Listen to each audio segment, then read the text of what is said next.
Hello. Today I will be featuring, well, what is going to be the first game for me in pretty much a year in the Ibuki. The first thing I'm testing here is the shell travel time. I'm zooming in as far as I can to see what my shell travel time is, and it's a pretty damn staggering 14 seconds. That's of course the combination of the 840 meters per second shell velocity and the fact that the shells are pretty light and have a fair amount of drag, so that's pretty damn slow. 14 seconds travel time at max range is not too much fun.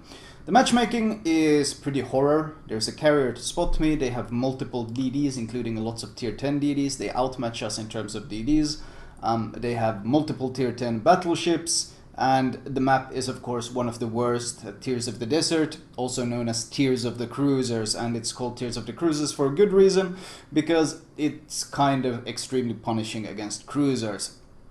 Especially, well, the Ibuki is of course not a particularly tanky cruiser. In fact, the Ibuki is probably one of the squishiest cruisers in the game. I mean kind of almost including Neptune in that comparison. The problems the Ibuki faces are the fact that it really doesn't have any armor against battleships, and I mean doesn't have any armor, because most of the armor on this ship is 25 millimeters.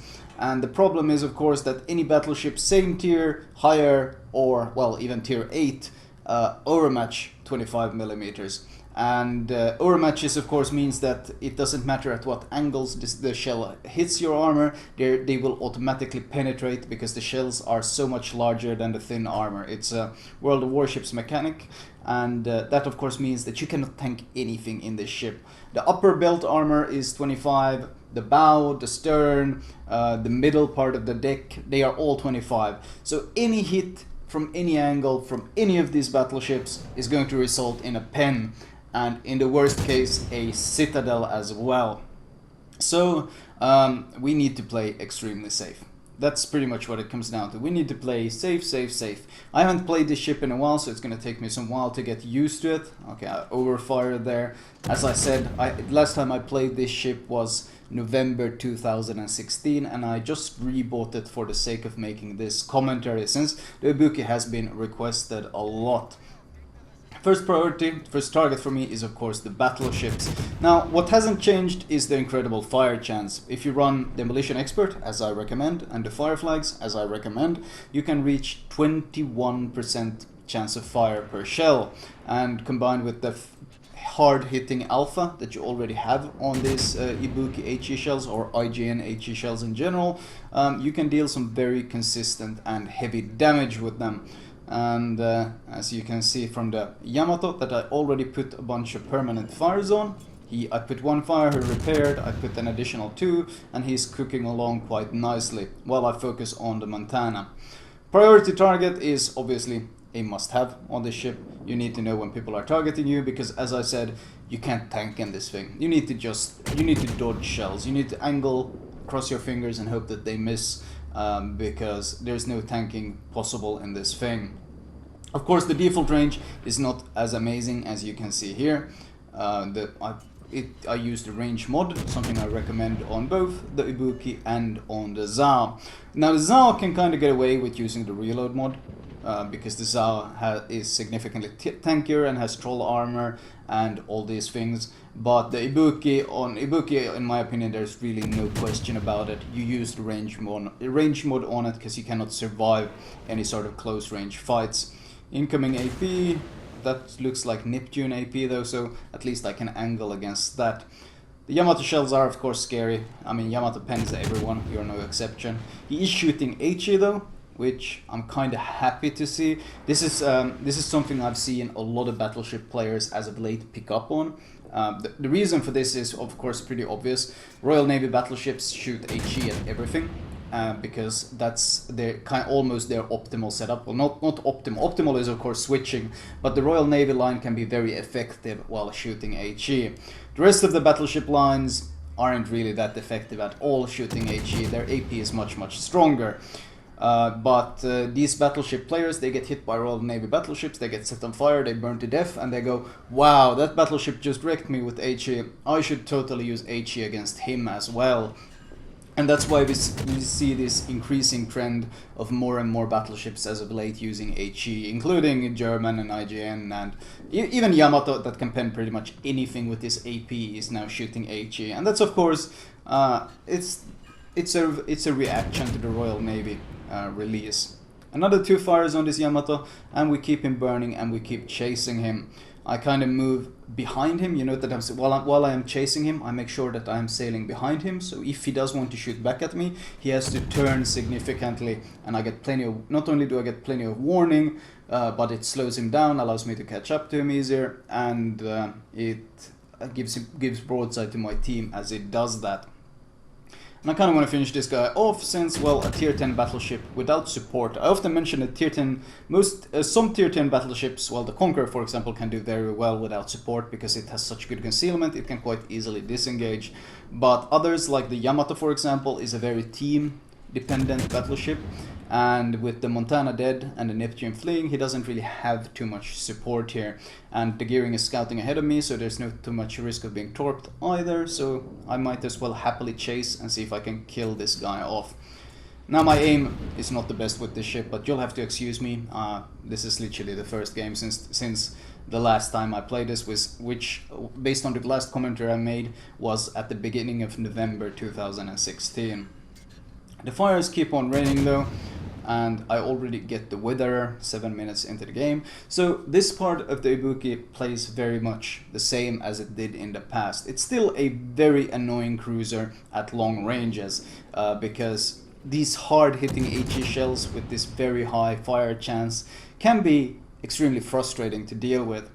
But then again, once you start seeing some shells come my way, you note that even though the Ibuki might look strong at first glance, the complete lack of armor means that it's in fact quite a frustrating cruiser to play as well. Let's see if we can maybe get the kill on this dude. I really want to get rid of him. That fire should kill him. I don't think he has any more repairs left. Just shooting one more volley just in case. But I'm turning. And I get an Arsonist and I do kill off the Yamato. I'm pretty sure almost all of that 100k damage was dealt to that one single Yamato. If only he had ran fire prevention instead of running the HP perk. But then again, you see, people don't really know how to spec in this game. It's a bit surprising there's no recommended builds included in the game, but that's just the way the UI is designed. I'm trying to hit the Neptune, but as I said, 14-second travel time, whereas in a Zhao I could probably nail this Neptune somewhat consistently. In a Neptune it's kind of a roll of the dice if I'm gonna hit him or not. I do get into some nice hits, but that's mostly because he didn't make any maneuvers at all. As soon as he starts maneuvering, it becomes very hard, because, well, you can see how long it takes for the shells to get there. In fact, my guns are reloaded by the time my shells land. My shells are landing now, and I'm already ready to shoot the next volley, and this ship has a 15-second reload, so that, of course, gives you an idea of just how long you have to wait.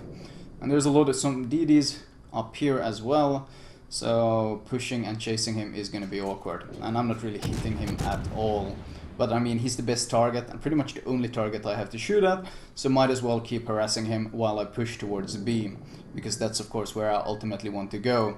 Ideally, my Shokaku would scout, but our Shokaku really... This is of course also something you see quite often, your carriers not understanding to scout enemy destroyers for you. I mean, just having him use one bomber plane to hover on top of enemy DDs would give us such a huge advantage, but your average carrier will almost never do that, except when I'm playing DD. Then they always hover them on top of me. At least that's what it feels like. Friede Grosse going to become my next target. A large, clumsy battleship. Of course, these are your... If you have to pick targets in the Ibuki, it's pretty much always going to be battleships that are your priority target. You don't really want to push too close. I mean, the AP isn't bad, but you have to be kind of close to be able to consistently use it. And the Ibuki is really not a close-range fighter because of the armor deficiencies that I mentioned earlier. So you kind of just want to harass them from range. It looks like he's turning to shoot me, unlike the Yamato at 17 km. Well, I turn in, I angle, I might have given a bit too much nose here, but it's unlikely he will pen me through the nose from there. But what he does in fact do is that he hits the middle of my deck armor. And as you can see, that was almost 9,000 damage from 2 hits. And that's of course almost a quarter of my health. You only have 39k. So it doesn't matter really how you angle. I mean, you want to angle because you want to minimize the chance of getting the citadels, but especially long range, where you want to be, you're pretty much gonna eat pens every time someone shoots at you. And you just hope that they don't have good dispersion, or you get unlucky and you happen to eat a lot of the shells, because if you do, then you're going to be losing a lot of health, because that is the frustrating part of this ship. Every time you get hit, you take damage. There's no angling. It's either dodge or eat a massive chunk of damage every single time. Graf Zeppelin is spotted. I popped the spotter plane, see if I could maybe get some harassment on him, simply because we kind of need the points. And ideally I want our Shokaku to have such freedom that he can actively spot everything. Lose vision of him again. But my shells land now. That's how long it takes for the shells to land. My shells land now, and I do get a fire on the Graf Zeppelin. But that gives you an idea of the shell travel time we're talking about here. If the Graf Zeppelin tries to go for me, or my buddies though, the AA is actually quite good on the Ibuki. In general, people tend to underestimate it because people don't really associate IGN cruisers with AA in any form. Because, well, they don't really have too much AA. Mayoko is okay-ish, Ioba doesn't have much, Mogami doesn't have much. So people tend to not really associate IGN cruisers with AA. But if you happen to spec AFT and the AA module, on the Ibuki, you actually get 7.2 km AA range on your long aura, and the long aura actually deals more damage than Baltimore's long range aura. So we are talking some serious long range DPM on that aura, especially when you pop defensive AA, which is of course what I recommend. Once again, defensive AA for obvious reasons. We don't want to get too close, we want to maintain our distance. Hydro is used for pushing in and for aggressively contesting points and such things, and you don't really need that. That was, I think, the Friedrich Grosse really far away shooting me. I was angled, I still took, what, 5k damage or so. I popped my heal, of course. Unlike the Mogami, you finally have a heal now, but in general, the heal kinda struggles to make up for the difference in matchmaking, because you go from facing tier 10s every now and then to facing tier 10s pretty much every game. More AP coming my way, angling in to dodge it. I managed to dodge it, thank God. And I'm gonna see if I maybe can kill him off. This game is quite close, we're 5 against 6, and we are down points and there's only 6 minutes left, so I'm trying to make something happen here. Because we really need to get some points going here, because we have a lot of points to claw back, and our Edinburgh is about to die, they have 2 DDs, I can't really trust my team to carry this. Starting a fire on the Friedrich Grosse. The second Friedrich Grosse is however aiming at me, and this is of course a terrible situation. I'm pretty lucky there that was just what looked like 2 overpens. That was actually very lucky, because this is a bad situation. The firing angles aren't that good on the Ibuki, which means you have to give a lot of broadside to fire, and these 2 battleships are positioned in such a way that if I want to shoot the guy who I am forced the damage con on, if I want to shoot the guy who's closer, I have to give broadside to the other, so I'm continually having to maneuver left and right, and basically duck and weave. I do turn in time for his shells, and he overshoots me, which is of course always nice, and we managed to kill off the first dude. And I can finally switch to this guy who has been shooting me a fair amount. The planes, the fighters chase our Shokaku's planes right over me, and you can see how quickly these planes disappear with defensive AA active.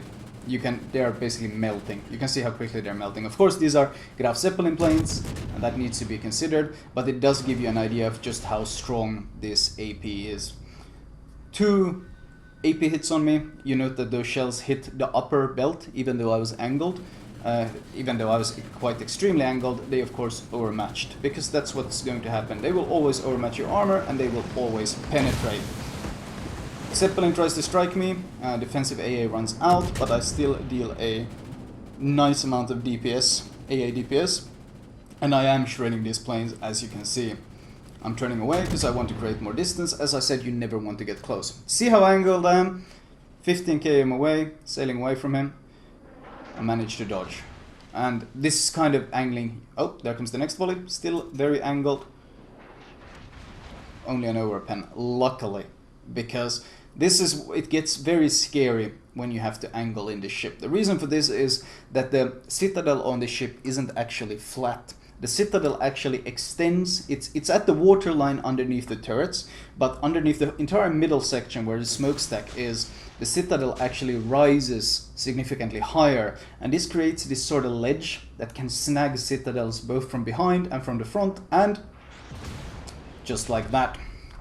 24,000 damage, considering I have 39k, that's what, 55% of my max health dealt. He overmatched my stern, because as I said, you might as well pretend this thing doesn't have any armor. He overmatched my stern and penned the back of my ship, and that was a citadel. And the Fletcher pops up on my side. Honestly, he could probably gun me down, there's no need for the torps. That citadel from the stern already completely murdered me. And we do manage to squeeze out the victory from this because, well, the Fletcher, in case you missed it, the Fletcher was so keen on getting my kill instead of actually trying to win the game that he wasted all the time sailing around the B cap because he didn't want to inform me of the fact that he was pushing because he really wanted to kill me, and instead of going for the capture point, he instead went for me, and he was forced to use his smoke and give up his position, which of course in the end kind of lost them a lot of ground and lost them the game. 167k damage. Considering it's tiers of the cruisers, I'm pretty okay with this. I'll try to see if I could get a game where I can maybe show off the AP and maybe show off the torpedoes a bit, since they were kind of neglected this game. But when you get this kind of map that is huge and open, there's a lot of these terrible maps that offer no cover, like, well, this one, there's Okinawa, Ocean, mountain range, like these huge open maps with no cover, which are really rough, not just for all cruisers, but especially the Ibuki. Looking at team score, I didn't quite match up to our Yamato, but 2k base XP on this one is probably pretty okay. You note, by the way, that they had, as you can see, they were still all alive. They still had 4 ships alive on the enemy team, and we had 4 ships alive, and they lost on points. Because, as I said, the Fletcher was more interested in killing me than getting the capture point and actually winning the game. So it ended up working. Basically, that's kind of a thing I see quite often. People recognize me and they want to kill me, but it can be frustrating, but it can work in my favor as well, as in this case. Moving on to detailed report. Well, it kind of obvious. The damage is of course split between HE and fires, which it usually is. Spotting 50k, that's okay. Potential damage 1.5 million. That's of course the shells fired my way that I dodged, but then when we look at the damage I actually took, you can see I only took 17 AP shells worth of damage. 17 AP shells, that's it. And you can see the average damage per shell that is dealt to this Ibuki. Like on average I'm eating what, 3k per shot pretty much. And that's pretty much minimum, because you're not going to bounce battleship shells in this thing. You need to be extremely lucky to bounce anything in the Ibuki. They have to hit right on your belt armor for you to be able to bounce. If they pretty much shoot anywhere else on your ship, they're going to overmatch and get penetrations or over penetrations or citadels or whatever. So the armor scheme is without a doubt the massive weakness of this ship, and that's why you have to play so incredibly safe and passive and long range, and this can be quite frustrating for especially for new players, because the Ibuki requires a lot of patience, and not everyone has the patience required to do well in this ship. And detailed report, well, this is just, I'm running a bunch of bonus flags since I'm playing on my main account, so might as well earn some Captain XP from this. Anyways, let me show you just what the armor on this ship looks like in the armor viewer, and what my recommended build on this ship is. Alright, as usual I will start with the modules, but first I will show you what happened to me in that game and what the weaknesses or major weaknesses of this armor scheme are. Starting off, if we turn on the armor, we can see that, well, first of all, we got 25mm fore and aft end, which of course means that all the battleships you face will be able to overmatch this armor. So this armor might as well not be here. It might as well not be present. So we can pretend like that part of the armor doesn't even exist when it comes to battleships. And the rest of the armor though, well, it has 32mm armor on the front and at the back part of the decks. The middle part is all 25mm as well. So this part might as well not exist either. The problem is the broadside armor is also 25mm. Once again, completely overmatchable. Overmatch of course means that it doesn't matter at what angle the battleship shells hit it. All they need to do is hit it and they will automatically overmatch because of the way the mechanic works. So even if you're angled like this and you get a hit here in the armor belt or in the nose that is also 25mm, anywhere here, and it will automatically overmatch it and it will result in a pen. Now this adds of course additional pain to the whole problem is that the citadel, as you can see, is not flat. It has a raised middle part of the citadel, and the problem is this leads you to getting some really painful citadels when the overmatches the parts I mentioned and then snags on this 100mm armor here, which leads to some really awkward frontal citadels. And as towards the end you saw when I was sailing away at this angle, and I think I was something like this angle I was sailing away, and the Friedrich Grosse overmatched my stern and then most likely either penned through the citadel deck or more than likely penned through this flat armor here and got a citadel on me. So that is of course the issue with the Ibuki. This is why I say that you might as well pretend that you don't have any armor in this thing when it comes to fighting battleships, because the only thing you can tank with is pretty much this citadel belt armor, and even that is not particularly tanky in any way, and you get citadeled quite easily if you give too much broadside. Overall though, the Ibuki is painfully squishy, and it really does show, especially when you fight, well, as you can see, any battleships. Anyway, moving on to the modules, I would probably go for the range upgrade first. It's kind of the bread and butter of this ship, having additional range to work with. And follow that up with the hull. You might even get the hull first, to be fair, because it gives you maneuverability in the terms of rudder shift. And does it actually affect your guns? I think it might. Wait, do you need this to get the range upgrade? Oh no, it's just removing the effect of the module, but it does seem to give some overall buffs pretty much everywhere. So both the hull and the range are what you want. I might go with the range first, simply because you don't want to get anywhere close to them in the Ibuki. The Ibuki is just a really terrible cruiser at any sort of close range battle. So range followed by hull, followed by the torpedoes, which are, to be fair, a pretty nice upgrade. You lose a bit of reload time, but you gain both speed and a significant chunk of damage. And considering the torps are quite strong, I will hopefully, as I said, feature another commentary where I might be able to show them off better. Consumable wise, premium heal, premium repair, and then if you feel like running premium spotters and defensive AA, there's no point running the catapult fighter plane really, since with spotting aircraft you'll at least be able to harass any smoked up cruisers.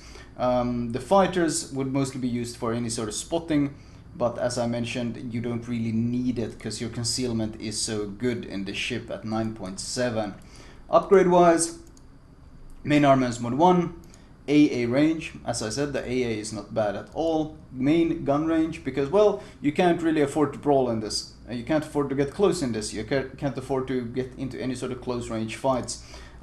Steering gears instead of defensive AA or Hydro or any other, because all IGN cruisers, pretty much all the way up to the ZAO, suffer from having their steering gears knocked out extremely easily. Faster rudder shift and concealment. Captain perks wise, now worth noting is that this is a specific Ibuki build, so if you're leveling a new captain on your way to the ZAO, the safe build to go is to go priority target, adrenaline rush, superintendent, concealment expert. Actually, let's look at the turret traverse. Yeah, you can get away with not using expert marksman yet.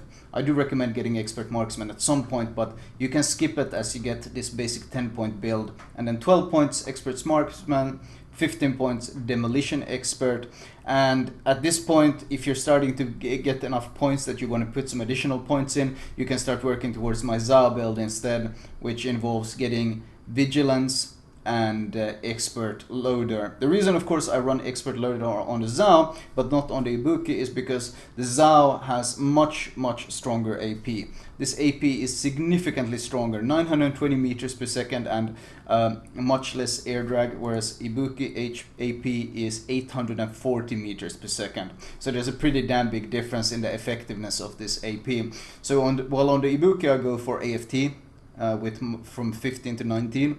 On the Zao, I don't bother with AFT, and I instead go for Vigilance and Expert Loader. Especially since you tend to be more in close combat with the Zao. You want to be able to push in, you want to be able to fight more in close range, because the Zao is significantly tankier, so it can actually get away with it. But the Ibuki, as I mentioned, because of the armor shim, you cannot afford to get close to anyone, so Vigilance is kind of a wasted trait because you get so little value out of it, whereas protecting your battleships with defensive AA is something you can be quite effective at.